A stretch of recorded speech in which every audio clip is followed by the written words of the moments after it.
Child killer mocks the judge, thinking he'd get away with it. Then his mother stands up. Before we dive into the story, drop a comment below and tell us where you're watching from. Enjoy the story. There are moments in life that change everything. When time seems to slow down and the world holds its breath. In the small town of Millfield, that moment came on a Tuesday afternoon in the Fairview County Courthouse. The courtroom was packed to capacity, with every wooden bench filled and spectators lining the walls. Outside, news vans had been parked for days, their satellite dishes reaching toward the sky like metal flowers. This case had captured national attention. The handsome law student from a respected family, accused of the unthinkable. Thomas Reed sat perfectly still at the defense table. At 24, he looked younger than his years, clean-cut, with an open face and attentive, blue eyes that never wavered. His pressed navy suit and subtle tie gave him the appearance of a young professional rather than a man on trial for murder. Throughout the 6-week trial, he had maintained the same composed demeanor, occasionally nodding to the jury or leaning over to whisper to his attorney. "All rise," called the bailiff as Judge Leonard Malloy entered the courtroom. The judge, a veteran of the bench with silver hair and deep-set eyes that had seen it all, took his seat and surveyed the crowded room. "Be seated," he said, his voice carrying the weight of 30 years on the bench. In the front row behind the prosecution sat Sarah Baines, the lead detective who had spent months building the case. Her face revealed nothing, but her fingers gripped her notebook just a little tighter than necessary. Beside her, District Attorney Daniel Harper stared straight ahead, his shoulders tense beneath his suit jacket. The silence in the courtroom was absolute as Judge Malloy spoke. "Has the jury reached a verdict?" The jury foreman, a retired high school teacher with reading glasses perched on his nose, rose slowly. "We have, Your Honor." The clerk approached, took the folded paper, and delivered it to the judge. Judge Malloy's expression remained neutral as he reviewed the verdict before handing it back. "The defendant will please rise." Thomas stood alongside his attorney, his mother Margaret Reed rising behind him in the gallery. Once a respected prosecutor, herself, Margaret's elegant posture betrayed only the slightest tremor in her hands. In the matter of the state versus Thomas Reed on the charge of first-degree murder, we find the defendant. The courtroom seemed to inhale collectively. Not guilty. A wave of reactions swept through the courtroom. Gasps, murmurs, a sob from somewhere in the back. Thomas's face remained impassive for a beat before a relieved smile spread across his features. His attorney clasped his shoulder in congratulation. On the other side of the aisle, the parents of 9-year-old Ellie Mathers sat in stunned silence, the father's arm around his wife's shoulders. Judge Malloy rapped his gavel. "Order," he commanded, and the room gradually quieted. "The jury is thanked and excused. Mr. Reed, you are free to go." Thomas turned to embrace his father, Richard Reed, a powerful local attorney whose influence was felt throughout the county. The defense team began gathering their materials, relief evident on their faces. But then something unexpected happened. Margaret Reed, who had maintained her composure throughout the trial, suddenly rose to her feet. Her face had drained of all color and her voice, though quiet, cut through the courtroom chatter like a knife. "Your Honor," she said, her voice gaining strength with each word. "I cannot remain silent any longer. I cannot let this stand." The room fell silent once more. Thomas turned toward his mother, his smile faltering. For just a fraction of a second, something flashed across his face. A twitch at the corner of his mouth, a momentary tightening of his jaw. Judge Malloy leaned forward. "Mrs. Reed, these proceedings are concluded. I cannot let this lie continue." Margaret persisted, her voice steady despite her trembling hands. "I have evidence that was not presented in this trial." Detective Baines straightened in her seat, her eyes locked on Margaret Reed. "I cannot lie anymore," Margaret said, her gaze shifting to her son. "Not for you. Not after what you did." Thomas Reed's confident smile had vanished completely. For the first time since his arrest, real fear showed in his eyes. And that was the moment everything changed in Millfield. 3 months earlier, Millfield was just another quiet Midwest town where people left their doors unlocked and children played freely in front yards until dusk called them home. A place where everyone knew everyone, or at least thought they did. October 17th began like any ordinary Thursday. The air was crisp with autumn, trees lining Main Street painted in shades of amber and gold. School buses made their morning rounds, shopkeepers raised their blinds, and parents dropped off younger children at Millfield Elementary. This was the morning 9-year-old Ellie Mathers vanished. She insisted she could walk to school by herself. Claire Mathers would later tell Detective Frank Patterson, her voice hollow with regret. It was only 3 blocks. We'd practiced the route so many times. At 7:45 a.m., Ellie had skipped down the front porch steps of her white colonial home on Maple Lane, her purple backpack bouncing against her small frame, lunchbox clutched in one hand. Her mother watched her reach the corner before heading back inside to get ready for work. Ellie never arrived at school. By 8:30 a.m., the school's automated system had called the Mathers household to report her absence. By 9:15 a.m., Claire Mathers had retraced the route to school twice, panic rising with each step. By noon, half the town was searching, calling Ellie's name through neighborhoods and parks. What no one noted at the time was that this was also the day Thomas Reed left town for a law conference at State University, nearly 2 hours away. The local police department, unprepared for a case of this magnitude, initiated standard missing child protocols. Chief Williams called in Detective Frank Patterson, a veteran officer with kind eyes and a methodical approach, to lead the investigation. Patterson immediately secured the route from the Mathers home to the school, but precious hours had already passed. "I remember that day so clearly," said Donna Lewis, who owned the bakery on Main Street. "We all thought she'd turn up. Kids wander off sometimes, you know. Nobody wanted to think the worst." By evening, the local news had picked up the story. Missing 9-year-old Ellie Mathers flashed across television screens throughout the county. Volunteers gathered at the community center, organized into search parties, and combed through wooded areas and empty lots with flashlights as darkness fell. Among the volunteers was Margaret Reed, who arrived alone at the community center around 6 p.m. She was so composed, but deeply concerned, recalled Pastor David Mitchell, who was coordinating volunteer efforts. She immediately took charge of organizing the search grids, making sure everyone had water and flashlights. Said her husband Richard was handling legal aspects of the search, whatever that meant. What nobody knew then was that Margaret had tried, calling her son Thomas 3 times that day, with no response. Each call went straight to voicemail. As the search continued fruitlessly into the night, state authorities were notified. By morning, Ellie's face was on every local channel, and the community had transformed overnight. Parents kept their children indoors. Neighbors eyed strangers with suspicion. The invisible threads of trust that had held Millfield together for generations began to fray. On day 2 of the search, State Detective Sarah Baines arrived from the Capitol. At 42, Baines had handled dozens of missing persons cases. But something about Millfield immediately put her on edge. People weren't just scared, she would later note in her case files. They were guarded, like they already knew something they weren't saying.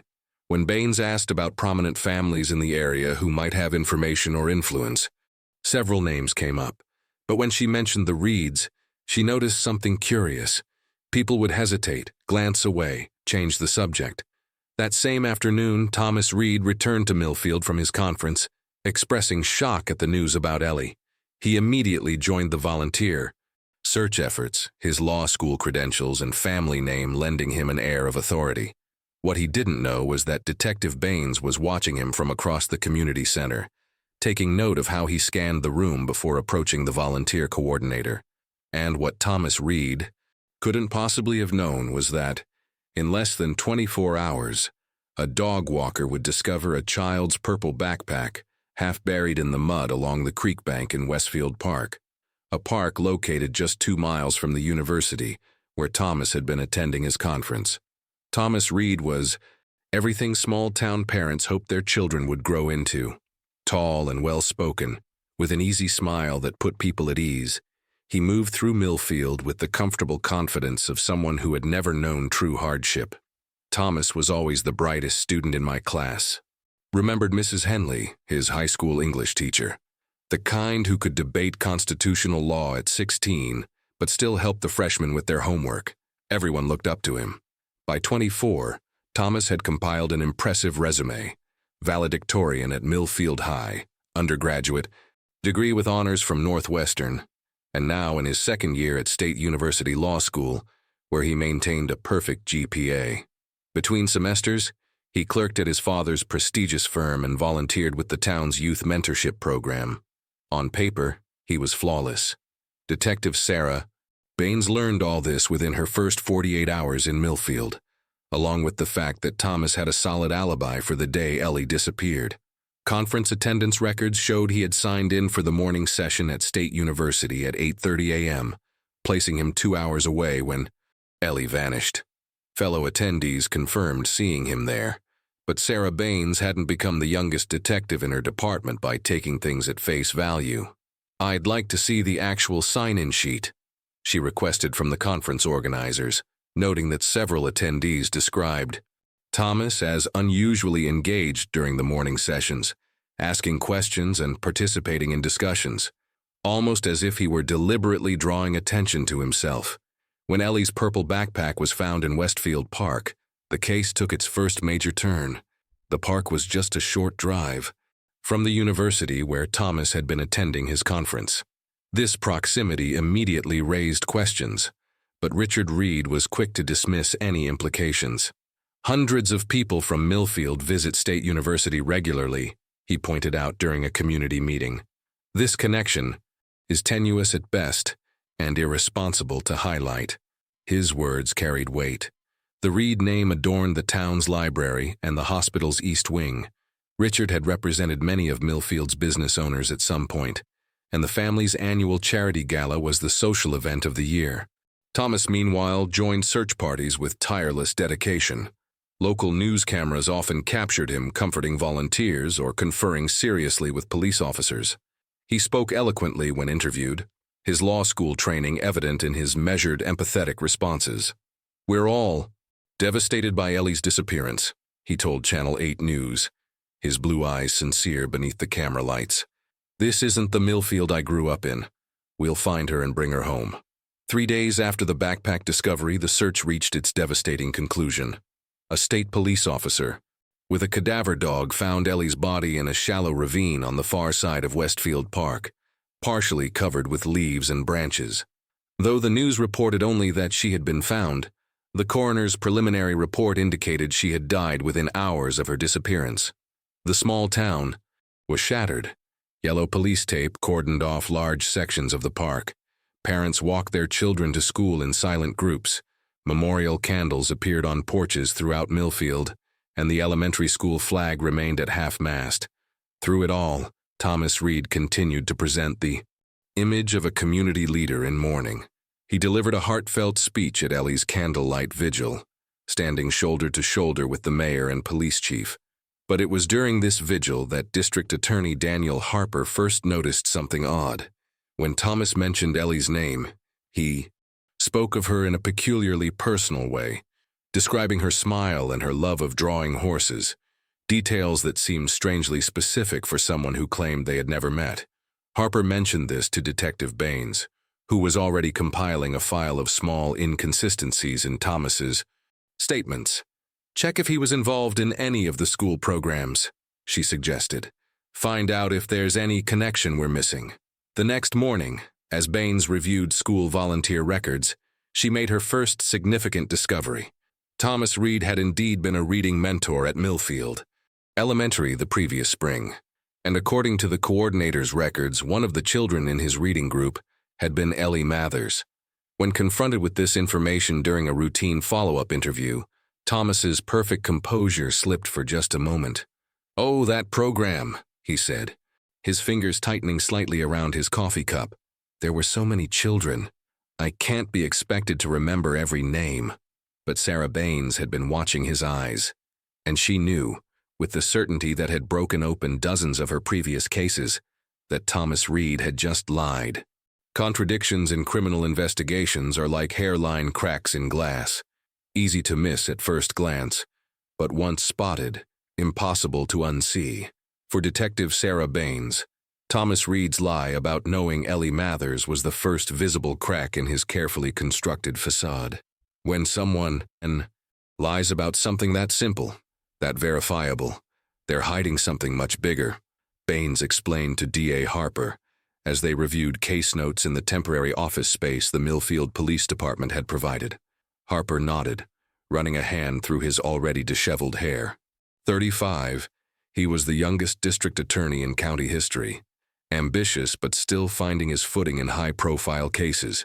But lying doesn't make him a killer, Harper cautioned. His alibi for the conference is solid. Multiple witnesses place him there when Ellie disappeared, which is why we need to verify every minute of his schedule that day, Baines responded, spreading the conference agenda across the desk. The conference had begun with registration at 8 a.m. and a keynote address at 9 a.m. Thomas had signed the attendance sheet, participated in morning discussions, and even asked questions that several attendees remembered. On paper, his alibi seemed airtight, but when Baines contacted the conference organizers directly, she discovered a crucial detail. The afternoon sessions had ended early due to a scheduling conflict with the venue. The final panel, which Thomas was confirmed to have attended, had concluded at 2:30 p.m., not 5 p.m. as originally scheduled. Thomas had told police he'd return to Millfield around 6:30 p.m. after the conference ended. But if the conference had actually ended at 2:30 p.m., where was he for those 4 unaccounted hours? His drive home should have taken 2 hours max, Baines noted. That leaves at least 2 hours missing from his timeline.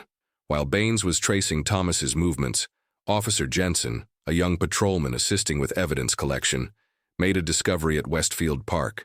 During a secondary sweep of the area, surrounding where Ellie was found, he spotted something metallic partially embedded in the soil, a small gold pin in the shape of scales of justice, with the initials SLS engraved on the back.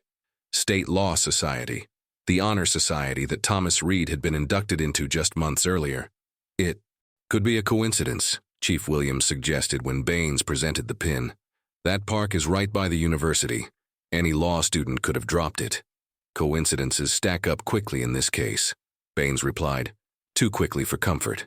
The next morning, Baines and Harper called Thomas for another interview. They didn't mention the pin immediately, instead focusing on his timeline from the conference day. The conference records show the event ended at 2:30, Baines said, watching Thomas carefully. But you told us you didn't arrive back in Millfield until after 6:30. Can you count for those hours?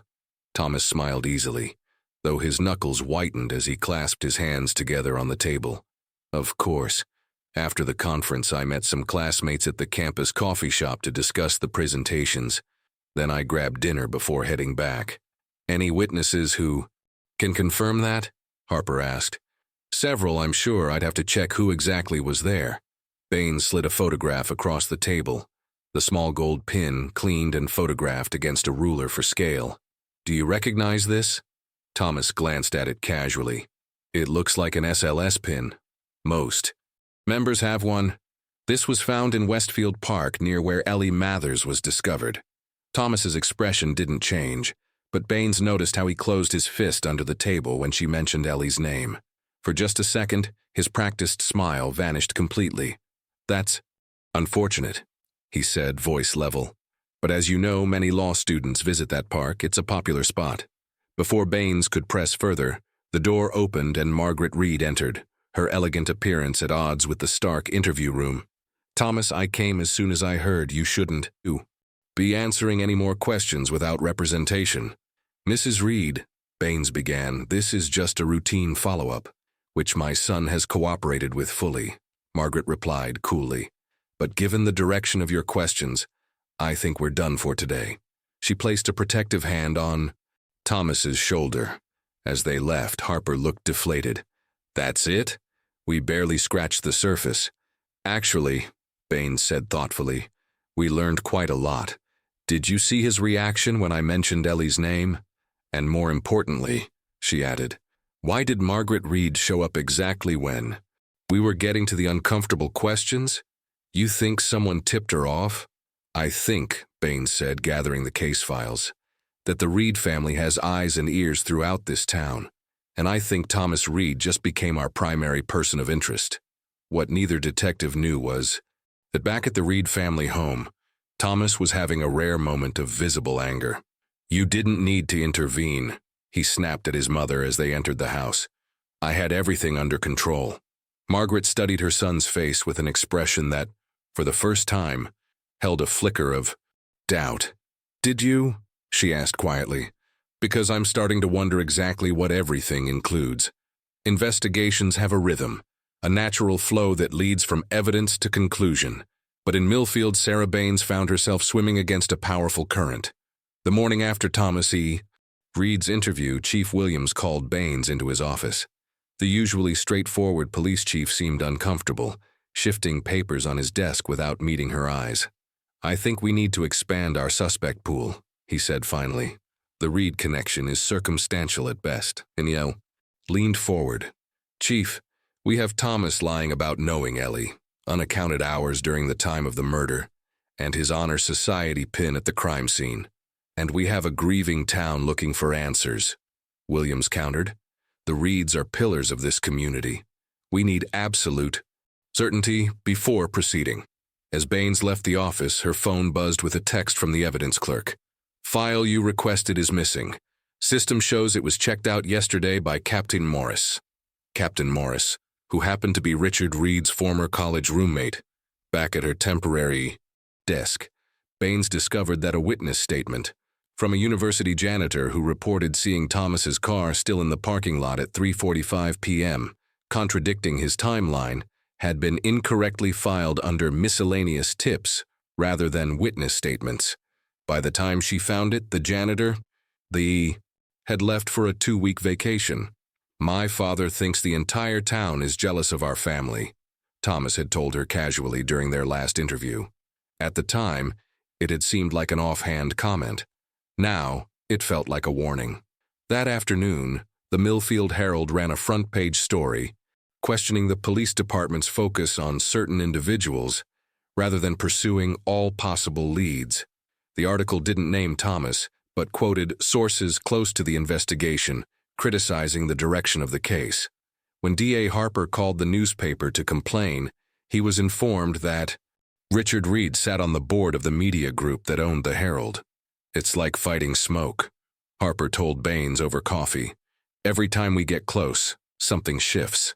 Baines didn't respond immediately. She was watching a mother and daughter at another table, the girl about Ellie's age, happily coloring while her mother checked her phone. We need to look deeper into the mentorship program, Baines said finally. Thomas claimed he didn't remember Ellie, but he was her reading mentor for 3 months. Harper's research confirmed this. Not only had Thomas worked with Ellie, but, according to the program coordinator's notes, he had specifically requested her group when volunteer assignments were being made. Why would he lie about something so easily disproven? Harper wondered. Because people hide what matters most, Baines replied.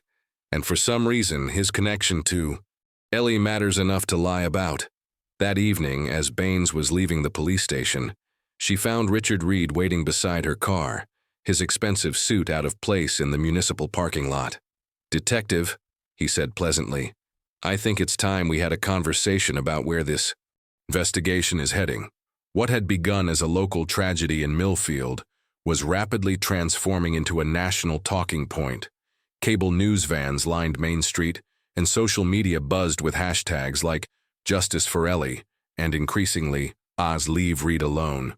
Sarah Baines watched this media transformation with growing concern. Somehow the narrative was shifting. Thomas Reed was being portrayed not as a suspect, but as a victim of overzealous investigators and small-town politics. It's a masterclass in deflection, Harper remarked as they watched a prominent legal analyst on the courthouse steps questioning the investigation's focus. Notice how they never deny the evidence. They just reframe it. The conversation with Richard Reed the previous evening had been brief, but unmistakably threatening. He had never directly told Baines to back off. but his parting words lingered. Careers are made and broken on cases like this, Detective. I'd hate to see yours become collateral damage in a rush to judgment. Now, watching the media circus, Baines understood the strategy. The court of public opinion was being carefully manipulated, and the Reed family had the resources to ensure favorable coverage. Targeted document leaks appeared in the press, an internal memo questioning evidence handling procedures, a preliminary lab report suggesting contamination of the crime scene. None mentioned Thomas directly, but collectively they painted a picture of investigative incompetence. "This is coordinated," Baines told Harper as they reviewed the latest news coverage in his office. On the muted television, Thomas could be seen volunteering at a children's charity event, his expression appropriately somber as he helped package care boxes. "He's playing the part perfectly," Harper observed. "The grieving community member, above suspicion." Baines shook her head. "No one's above suspicion, especially someone working this hard to appear innocent." A breakthrough came unexpectedly that afternoon. Lindsay Parker, a paralegal at the DA's office, approached Baines with information she'd been hesitant to share. "I went to high school with Thomas," she explained nervously. "He wasn't what everyone thinks he was." Lindsay described disturbing behavior she'd witnessed. Thomas manipulating teachers, orchestrating social conflicts, displaying a calculating coldness beneath his perfect student veneer. "There was an incident senior year with a girl who rejected him," Lindsay continued. "Her locker was vandalized, her college applications mysteriously lost. Nothing could be proven, but everyone knew." Baines arranged for Lindsay to provide a formal statement the next morning. But when morning came, Lindsay didn't appear. When Baines called her, the young woman's voice was tight with fear. "I've been thinking about it, and I must have been mistaken," she said mechanically. "Thomas was always kind and well-respected. I don't have anything negative to report." Before Baines could respond, Lindsay hung up. Later that day, Harper discovered that Lindsay's brother had just been hired at Reed & Associates, despite having failed the bar exam twice. "They got to her," Harper said, slamming his hand on his desk. "They're systematically eliminating every lead." Baines stared out the window at the media trucks. "This isn't just about protecting Thomas anymore," she said quietly. "There's something bigger they're hiding, something worth all this effort to control." That evening, as Baines reviewed the case files alone, her phone rang. The caller ID showed an unfamiliar number. "Detective Baines," a trembling female voice said. "You don't know me, but I live across from Westfield Park. I saw something the day Ellie was found, something I've been afraid to tell anyone." "I'm listening," Baines replied, reaching for her notebook. "I saw Thomas Reed there, not just near the park, coming from exactly where they later found her body." The woman on the phone identified herself as Martha Wilson, a 73-year-old retired librarian who lived in a small house overlooking Westfield Park. Her voice quavered as she described what she'd seen. "It was around 4 o'clock. I was watering my plants on the porch when I noticed him coming up from the ravine area. I recognized him right away. He'd helped with the library fundraiser last summer." Baines arranged to meet Martha the following morning to take an official statement. The elderly woman seemed nervous but determined. "I should have come forward sooner," Martha admitted as she welcomed Baines into her modest living room. Family photos lined the walls, alongside shelves of carefully arranged books. "But when I saw his face on TV, talking about finding justice for that little girl, I couldn't stay silent." Martha's account was precise, her memory sharp despite her age. She described Thomas's clothing, his hurried pace, how he'd checked his surroundings before getting into his car, details too specific to be invented. He had mud on his shoes and something dark on his sleeve, she recalled. "At the time, I thought maybe he'd been hiking. Now I wonder." Baines recorded Martha's statement, aware that this testimony could be the tipping point in the case. An eyewitness placing Thomas at the exact location where Ellie was found during his unaccounted hours. "I'll need you to come to the station tomorrow to sign your statement officially," Baines explained. "This is important evidence, Mrs. Wilson." Martha nodded resolutely. "I've lived in this town my whole life, Detective. The truth matters more than the Reed name." As Baines left, She noticed a black sedan parked down the street, its engine running. The car pulled away as soon as she looked in its direction.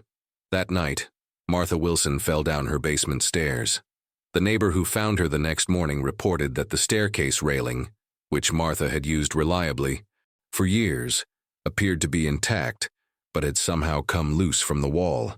At the hospital, Baines found Martha heavily sedated with a concussion and a broken hip. The doctors informed her that the elderly woman would be unable to give any statements for at least several weeks. Convenient timing, Harper commented when Baines called him with the news. Baines went to examine Martha's house. The basement staircase looked ordinary enough, but a closer inspection revealed something troubling. The screws that had held the railing in place weren't stripped or worn. They had been deliberately loosened.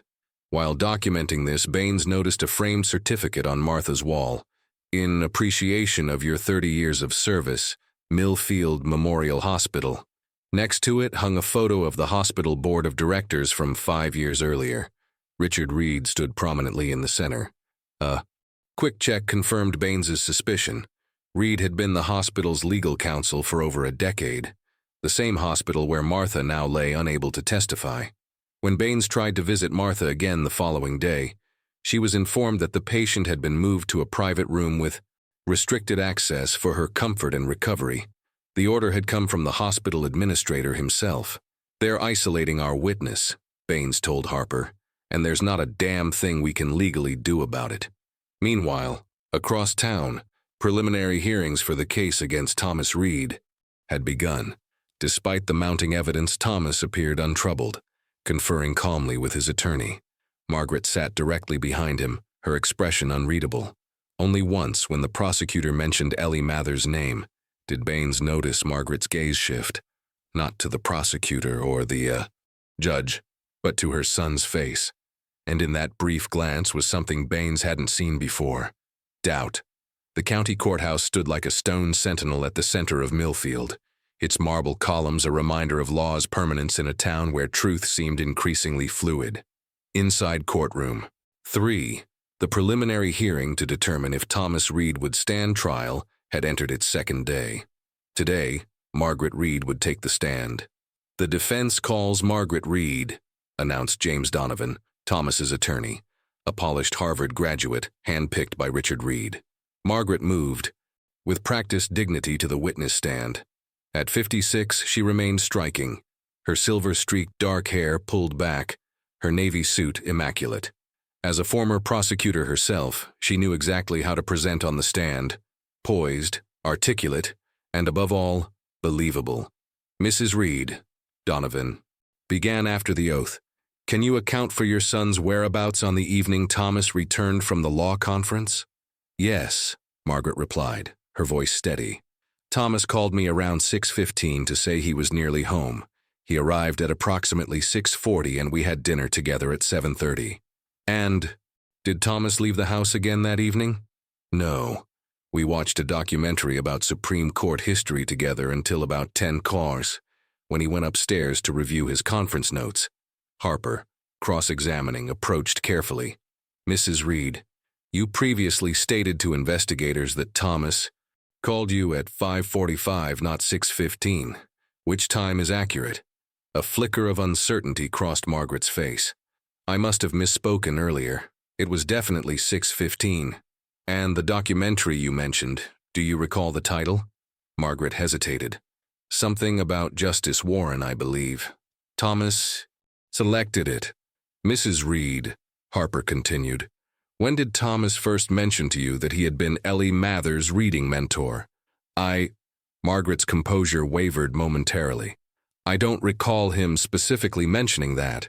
"So you were unaware that your son had regular contact with the victim prior to her death?" "Objection," Donovan interrupted. "Counsel is characterizing the relationship to prejudice the witness." "Sustained," Judge Malloy ruled. From her seat behind Harper, Baines watched Margaret carefully. The former prosecutor's right hand fidgeted with her necklace whenever Harper mentioned Ellie, a small but telling gesture of discomfort. "Mrs. Reed," Harper tried again, "would it surprise you to learn that Thomas specifically requested to mentor Ellie's reading group?" My son has always been dedicated to community service, Margaret replied, avoiding the question's substance. He volunteered with many children. As the cross-examination continued, Baines noticed how Margaret's answers became increasingly formal and less specific when discussing Thomas's childhood. When Harper asked about behavioral incidents during Thomas's youth, Margaret claimed no memory of any concerning patterns. Just normal boyhood high spirits, she said, her smile not quite reaching her eyes. After the testimony concluded, Baines watched Margaret in the courthouse restroom. Alone before the mirror, Margaret's public face crumpled briefly. She splashed water on her cheeks, unaware that Leah Jenkins, Harper's assistant, had entered a stall moments before. When Margaret left, Leah immediately found Baines. She was crying, Leah whispered. Actually crying. And she said something, I think to herself, about not again. Later that afternoon, Harper discovered school records showing that Thomas had been involved in 3 separate disciplinary incidents in elementary school, all expunged through legal intervention by his father. One involved a younger child who'd reportedly been locked in a storage closet for hours. She lied under oath, Harper told Baines, tapping the records. Margaret knew about these incidents. As a former prosecutor, she would have understood their significance. The question is why, Baines replied thoughtfully. Is she protecting her son out of maternal instinct, or something else? That night, Baines compiled a timeline of Margaret's statements, noting the inconsistencies. She remembered the flicker of doubt she'd seen cross Margaret's face during the previous hearing, the first crack in the unified Reed family front. Harper called late, his voice tight with frustration. Judge Malloy just granted the defense motion to exclude Martha Wilson's preliminary statement since she can't appear to confirm it. They're systematically dismantling our case, Baines observed. There's one thing they can't control, Harper replied. The trial date is set for 6 weeks from now, and I just learned something interesting about Thomas's current cellmate. What's that? He's being released next week, and he claims Thomas talks in his sleep.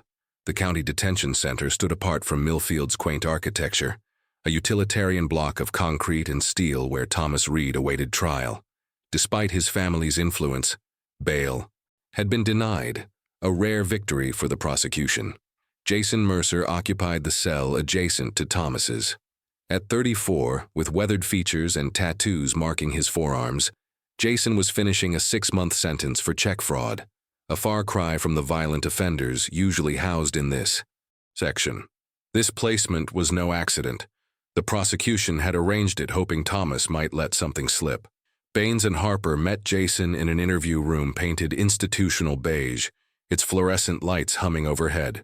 I wasn't looking to get involved, Jason began, his fingers drumming nervously on the metal table. But some things you can't unhear, you know. According to Jason, Thomas was the model inmate during waking hours, polite to guards, reading legal texts, writing letters. But at night, something changed.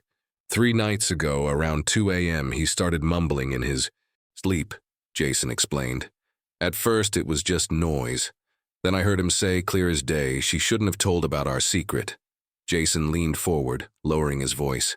I didn't think much of it until the next morning when I saw his case on the news.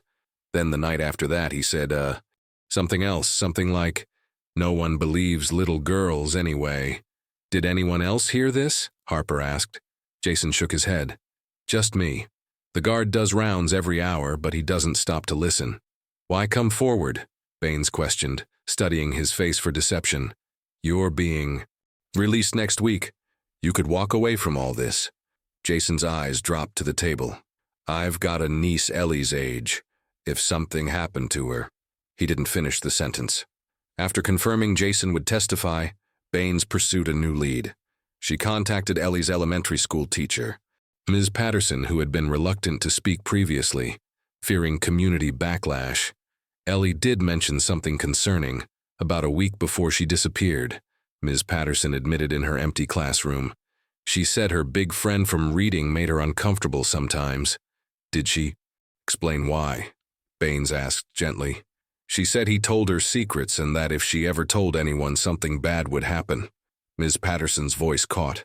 I asked her who this friend was, but she just clammed up. I planned to follow up, but then tears filled her eyes. You couldn't have known? Baines assured her. This new information electrified the case, connecting Thomas's sleep-talking to Ellie's cryptic warning. But the defense team moved swiftly to discredit Jason Mercer, highlighting his criminal record and suggesting he fabricated the story for potential benefits. A convicted fraudster suddenly remembers convenient sleep-talking? Donovan argued to reporters outside the courthouse. This desperation shows how weak the prosecution's case truly is. Meanwhile, Margaret Reed made her weekly visit to the detention center. Through the visitor's glass, she maintained her supportive demeanor. But Baines, who had arranged to be present, noticed how Margaret's expression changed when Thomas mentioned Jason. He's nothing, Thomas said dismissively.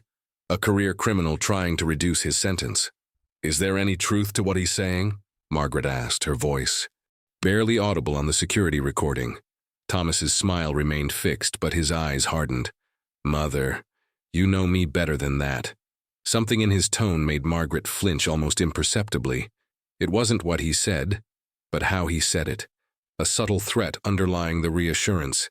Later, evening, as Margaret left the detention center, she sat in her car for nearly 20 minutes before starting the engine. Through the security camera, Baines watched her press her forehead against the steering wheel, her shoulders shaking in what appeared to be silent sobs. She knows something, Baines told Harper over the phone. Something she's afraid to admit, even to herself. We need more, Harper replied. The judge will throw out Jason's testimony without corroboration. We need hard evidence linking Thomas directly to Ellie. I think it's time we look deeper into Thomas's past, Baines said. If he did this once. You think there are others? People like Thomas don't start with murder. There's always a pattern, a progression. We just need to find it. What neither of them realized was that the pattern existed not just in Thomas's past, but in the Reed family history, buried in sealed records that had been carefully hidden for years. 3 weeks before the trial, Sarah Baines arrived at her temporary office to find a plain manila envelope on her desk. No postmark, no return address, just her name written in block letters. Inside was a single sheet of paper, with a case number and 4 words: Juvenile Records, Access Code, Prometheus. Baines stared at the paper, pulse quickening. Juvenile records were sealed by law, virtually inaccessible without court orders that the Reed family's influence had consistently blocked. Someone was taking an enormous risk. Anonymous tip? Harper asked when she called him. Delivered directly to my desk, which means someone inside the department, Baines replied. I need to check this immediately. The county records archive occupied the courthouse basement, a labyrinth of filing cabinets and shelves illuminated by flickering fluorescent lights. The elderly clerk, Mr. Simmons, squinted at Baines's badge. Juvenile records require special clearance, detective. Administrative error in the system, Baines explained, showing him the case number and access code. Judge Malloy authorized temporary access to verify correct filing. The clerk hesitated, then nodded. System's been glitchy since the upgrade, follow me. He led her to a separate room secured by a keypad lock, entered the code, and left her alone with rows of confidential files. Baines quickly located the number from her note, a case dating back 15 years, when Thomas Reed was just 9 years old. The file contained multiple incident reports, each more disturbing than the last.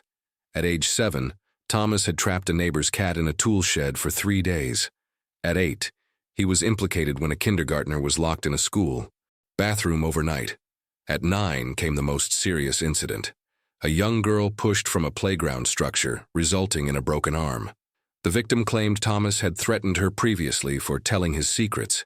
Each report ended the same way. Case resolved through mediation. Record sealed. By judicial order. Each order signed by judges with known connections to Richard Reed. As Baines photographed the documents with her phone, a smaller folder caught her eye. A psychological evaluation ordered after the playground incident. The therapist's conclusion was chilling.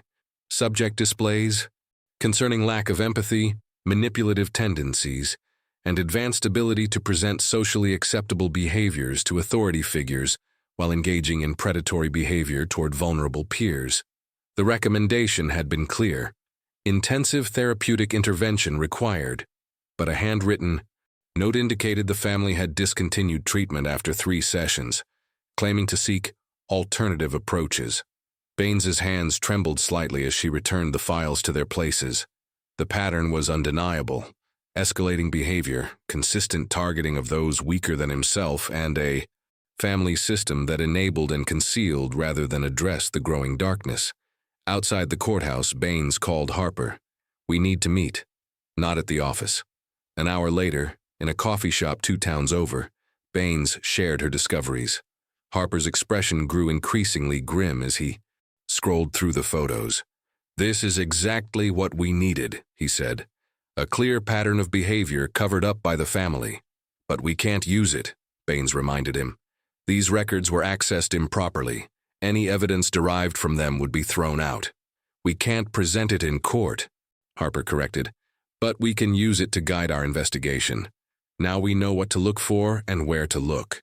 That afternoon, Baines arranged a meeting with Margaret Reed under the pretense of clarifying her previous statement. She chose a public park bench, away from potential listening devices or interruptions. Margaret arrived precisely on time, composed as always, though the shadows under her eyes suggested sleepless nights. "Mrs. Reed," Baines began gently, "I'd like to talk about the playground incident when Thomas was 9 years old." Margaret's reaction was unmistakable, pure shock followed by a flash of something deeper: recognition, fear. "I don't know what you're talking about," she said, but her voice lacked conviction. "I think you do," Baines continued. "I think you've known for a very long time that Thomas is capable of hurting others. I think you've been protecting him, hoping he would change." Margaret stood abruptly. "This meeting is over." "He won't stop," Baines said quietly. "He never has. The only difference now is that Ellie Mathers can't be silenced with threats or family influence. She's beyond his reach, but her truth isn't." Margaret walked away without another word, but Baines noticed how her shoulders hunched slightly, as if bearing an invisible weight. For the first time, she wondered if Margaret Reed wasn't just protecting her son, but imprisoning herself. That night, security cameras captured Margaret entering her home office at 2:17 a.m., removing a key from behind a family portrait and unlocking a drawer in her desk. What she found inside would change everything. The trial of Thomas Reed began on a crisp autumn morning, exactly 3 months after Ellie Mathers disappeared. The courthouse steps teemed with media, protesters and curious onlookers as Thomas arrived with his parents, his expression appropriately solemn for the cameras. Inside courtroom 1, Thomas moved with the confidence of someone who knew the legal system intimately. Between sessions, security cameras captured moments that never made the news. Thomas coaching his own attorney on cross-examination techniques, predicting prosecution strategies with unsettling accuracy, manipulating even those tasked with defending him. "Try this approach with the teacher," Thomas whispered to Donovan during a recess, sliding a note across the table. "She's emotional about children, use that." Donovan glanced at the detailed psychological assessment Thomas had written and nodded appreciatively. "You'd make a hell of a defense attorney yourself." Thomas smiled. "That's the plan. After this unfortunate episode is behind me." Sarah Baines watched these interactions from across the courtroom, recognizing the pattern she'd seen throughout the investigation. Thomas wasn't just defending himself, he was orchestrating the entire process, staying one step ahead at every turn. In the gallery, Margaret sat rigidly beside Richard, her expression increasingly strained as the trial progressed. During breaks, she avoided her husband's attempts at reassurance, her eyes often drifting to the empty chairs where the Mathers family sat, their grief a palpable force in the courtroom. The prosecution presented their evidence methodically. The timeline. Discrepancies the pin found at the scene, Thomas's denied connection to Ellie, and Jason Mercer's testimony about Thomas's sleep-talking. Each piece alone seemed circumstantial, but together they formed a damning pattern. The defense countered by attacking the evidence chain of custody, suggesting police incompetence, and highlighting Thomas's exemplary character. Character witnesses, Teachers, professors, community leaders testified to his intelligence, generosity, and leadership. It simply isn't in his nature, insisted his undergraduate advisor. Thomas Reed is incapable of violence. Meanwhile, in the Reed family home, Margaret spent late nights searching through old family albums, finding disturbing patterns she'd previously ignored. Thomas's cold eyes in photographs with smaller children, the unexplained absences of former friends, the carefully cultivated image that had blinded her to the truth hiding in plain sight. One night, Richard discovered her reviewing these materials. "What are you doing?" he demanded. "Looking for the truth," Margaret replied softly. "Something I should have done years ago."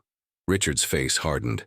"The truth is, our son is being persecuted by small-minded people jealous of his potential. Our job is to protect him." "Is that what we've been doing all these years?"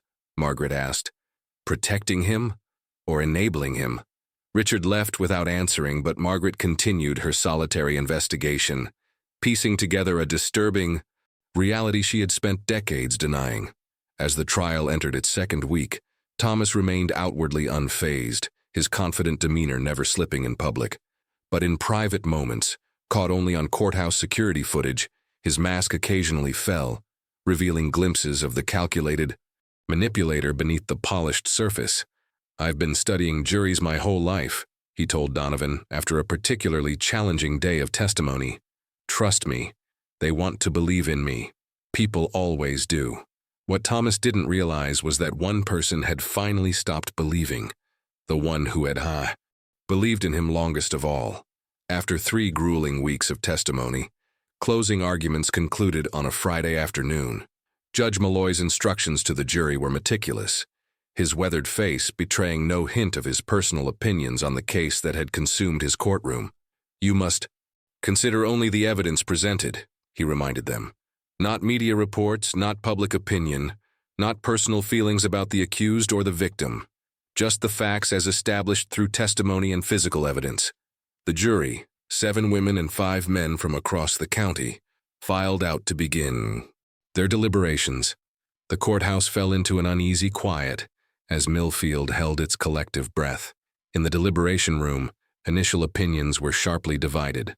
Some jurors pointed to the circumstantial nature of the evidence, while others emphasized the pattern of behavior and inconsistencies in Thomas's story. The forewoman, a retired school principal, insisted they review every piece of evidence methodically before voting. Outside, reporters camped on the courthouse steps, delivering hourly updates that contained no actual news. "The jury continues deliberations," they repeated, filling airtime with speculation and interviews with legal experts. Sarah Baines spent these tense days reviewing her case notes, searching for anything she might have missed. Harper divided his time between his office and the courthouse, prepared to respond to any jury questions. At the Reed home, down the side, atmosphere had turned glacial. Richard and Margaret occupied the same spaces without speaking, the weight of unspoken accusations filling the rooms. Each night, Richard worked late in his study, making phone calls he didn't explain.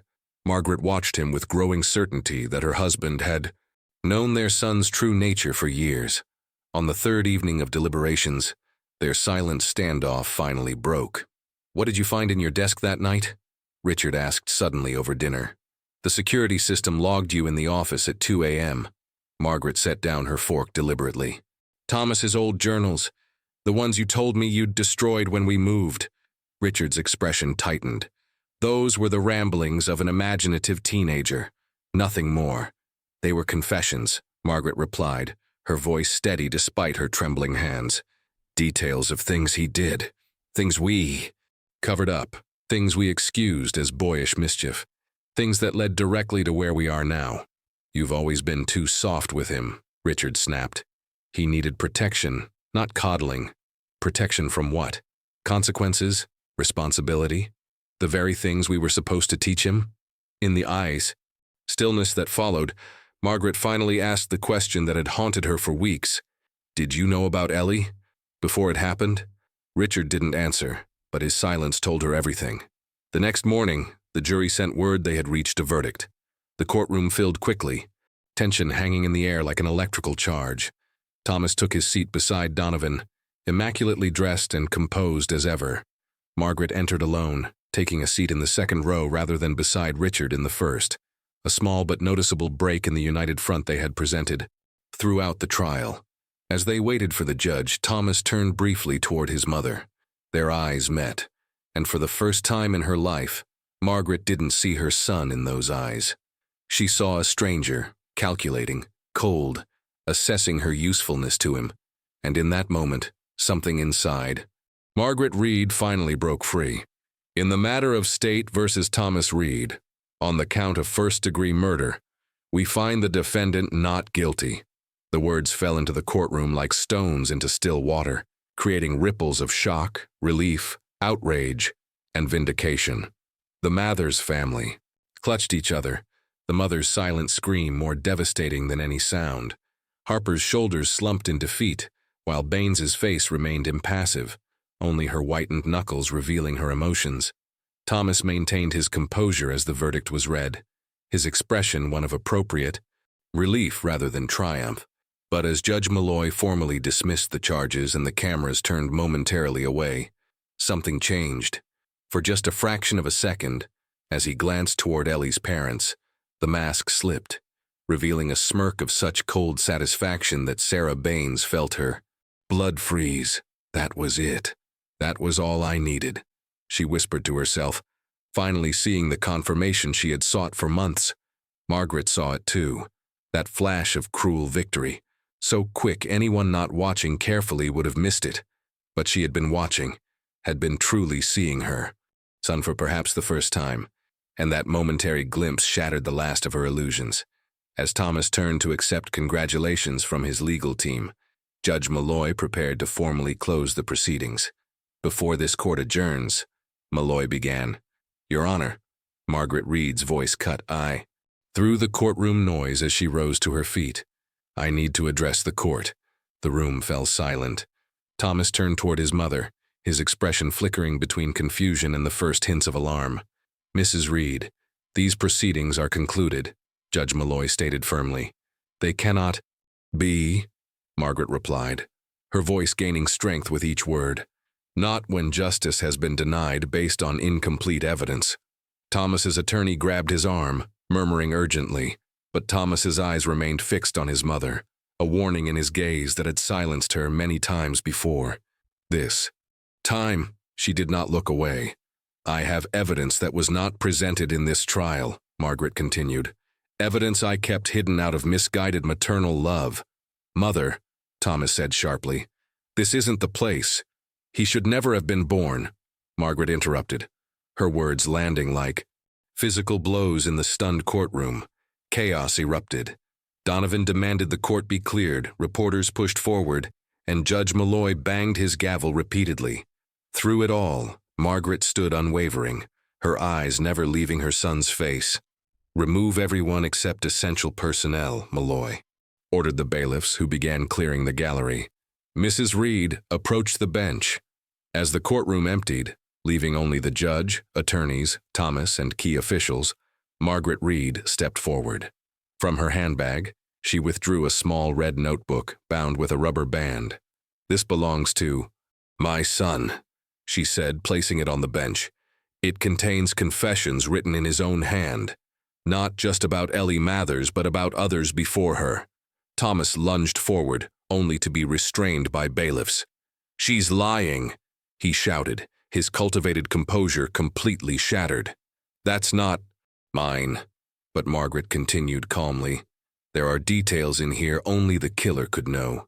Details about Ellie's last moments that were never made public. Judge Malloy, visibly shaken, called an immediate recess and ordered the notebook secured as potential evidence. As Thomas was led away, his face contorted with rage, he looked nothing like the charming, collected young man who had sat before the court for weeks. Margaret remained standing alone at the center of the nearly empty courtroom, carrying both the weight of her actions and, for the first time in years, the lightness of truth. Outside, as news of the dramatic development spread, Baines found herself standing beside Margaret Reed in a quiet hallway. Why now? Baines asked softly. Why not before the verdict? Margaret's eyes were clear despite her evident exhaustion. Because I needed to be certain, not just of what he did, but of who he is. She looked toward the door where Thomas had been taken. I had to see him win, to see his real face in victory. And then I knew I could never let that face smile again. The red notebook changed everything.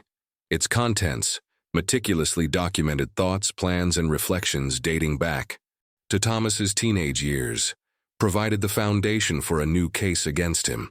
I kept this as a mother, Margaret explained to the hastily reconvened court, but I now present it as a citizen. The notebook revealed a young man who viewed manipulation as an art form, who documented his power over others with clinical detachment. Most disturbingly, it contained entries about Ellie Mathers that only someone present during her final moments could have known. The song she had been humming, the exact placement of her backpack straps, words she had spoken that had never been disclosed. Publicly, District Attorney Harper moved immediately for a mistrial based on newly discovered evidence. Judge Malloy, after reviewing the notebook's contents and hearing arguments from both sides, granted the motion and ordered Thomas held without bail pending a new trial. Richard Reed, stunned by his wife's actions, attempted to intervene legally, arguing attorney-client privilege and marital confidentiality. His efforts failed spectacularly when it became clear he had concealed evidence in previous incidents involving Thomas. The pattern was always there, Baines told reporters gathered outside the courthouse. We just couldn't access the history that would have made it clear. Inside the prosecutor's office, Margaret Reed provided a new statement, her voice steady despite the emotional weight of her words. I've suspected for weeks, she admitted, when Detective Baines confronted me about Thomas's juvenile records. Something broke loose inside me. Memories I'd pushed down, explanations I'd accepted that never quite made sense.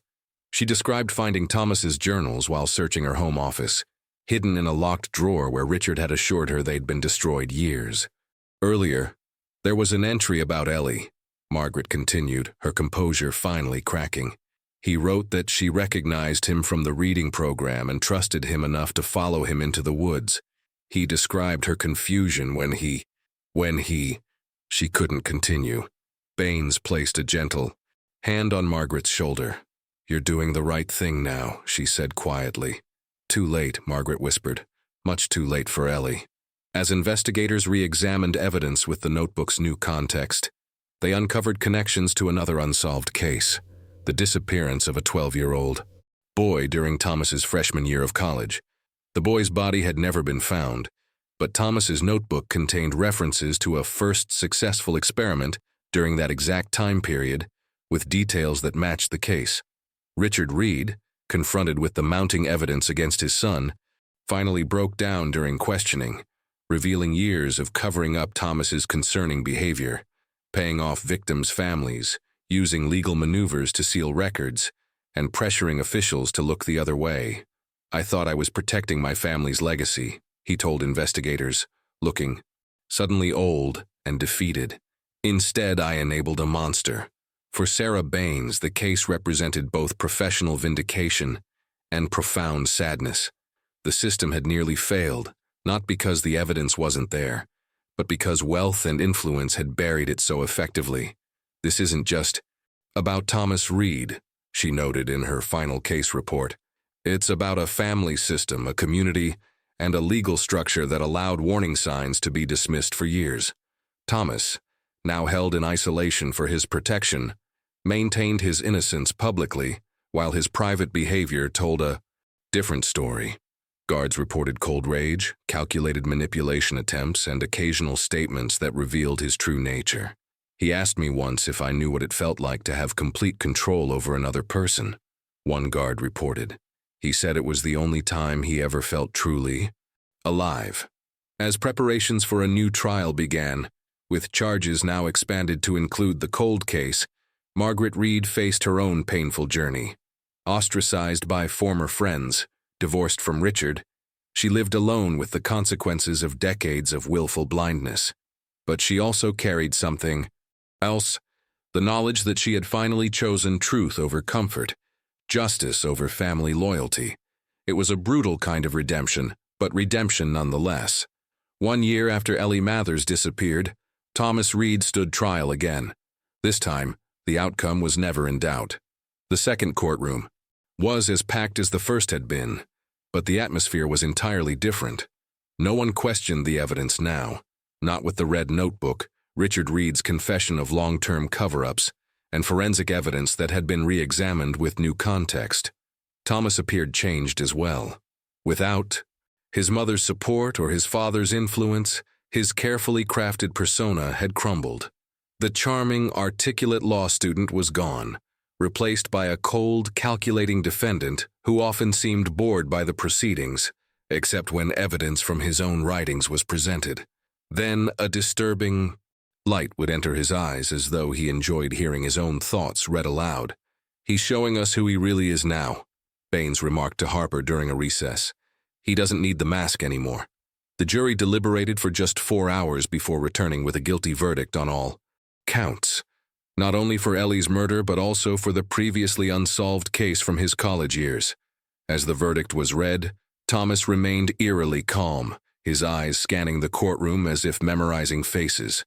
Only when his gaze met his mother's did his composure falter slightly, not with remorse, but with a flicker of the rage he could no longer conceal behind charm and careful manipulation. Judge Malloy's sentence was unequivocal: life imprisonment without possibility of parole. "The court has rarely seen such calculated cruelty," Malloy stated, "nor such a profound betrayal of the trust placed in you by your community, your family, and especially by the children who looked to you as a mentor and role model." As Thomas was led away, the true impact of his crimes remained etched on the faces of those he'd left behind, the Mathers family, holding each other through tears of bitter vindication. Richard Reed, a broken man who would soon face his own legal consequences. Sarah Baines, already wondering about other cold cases that might bear his signature. And Margaret Reed, who sat alone in the gallery, carrying both the heaviest burden and the clearest conscience in the room. The following morning, Margaret visited Ellie's memorial in the small park near the elementary school. Early autumn light filtered through the trees as she placed a bouquet of daisies, Ellie's favorite, according to her teacher, beside the plaque bearing the child's name and photo. As she knelt there, one of the flowers fell from the arrangement, caught by a gentle breeze. Margaret retrieved it carefully, placing it back among the others.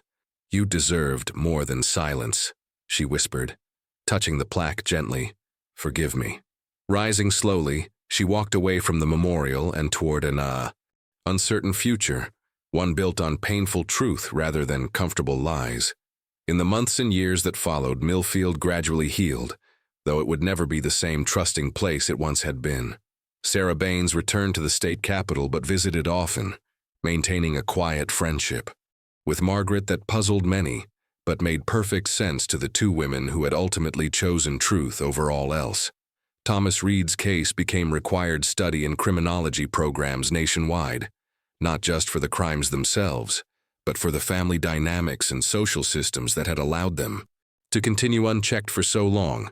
And Margaret Reed, once Millfield's respected prosecutor and social leader, found purpose in speaking to parents and educators about recognizing warning signs that she herself had missed or denied.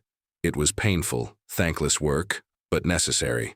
"Nem sempre a justiça começa com juiz," she would tell her audiences, borrowing a phrase Sarah had once shared with her.